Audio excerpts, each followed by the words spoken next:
Hi friends, welcome back to my channel. ఈరోజు మనం దగ్గు మరియు గొంతు ఇన్ఫెక్షన్స్ కోసం ఒక చిన్న టిప్ని తెలుసుకుందాం. ఒక గిన్నెలో పావు టీ స్పూన్ మిరియాల పొడి తీసుకోవాలి. ఇందులోనే అర టీ స్పూన్ తేనె వేయాలి. సన్నగా అల్లం ముక్కల్ని కట్ చేసి పెట్టుకొని ఇలా వాటర్ వేసి కొద్దిగా స్మాష్ చేయటం వల్ల మనకి అల్లం రసం అనేది మనకు తయారైపోతుంది.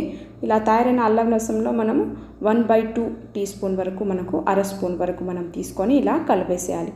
ఇలా కలిపిన తర్వాత మనం దీన్ని ఎంటీ స్టమక్తో తీసుకున్నట్టయితే మనకి మంచి రిజల్ట్స్ ఉంటాయి. ఒకవేళ గ్యాస్ట్రిక్ ప్రాబ్లమ్స్ ఉన్న వాళ్ళైతే ఇది తీసుకోవడానికి ముందు ఒక అర గ్లాస్ మంచినీళ్ళు తాగిన తర్వాత తీసుకోండి. ఇది తీసుకున్న తర్వాత 5 నిమిషాల తర్వాత ఒక గ్లాసు గోరువెచ్చని నీళ్ళను తాగాలి. ఇలా 3 నుంచి 5 రోజులు కనుక చేస్తే గొంతు ఇన్ఫెక్షన్స్, దగ్గు అనేది మనకి తగ్గిపోతుంది. మీకు యూజ్ అయితే ఖచ్చితంగా ట్రై చేయండి. Thanks for watching.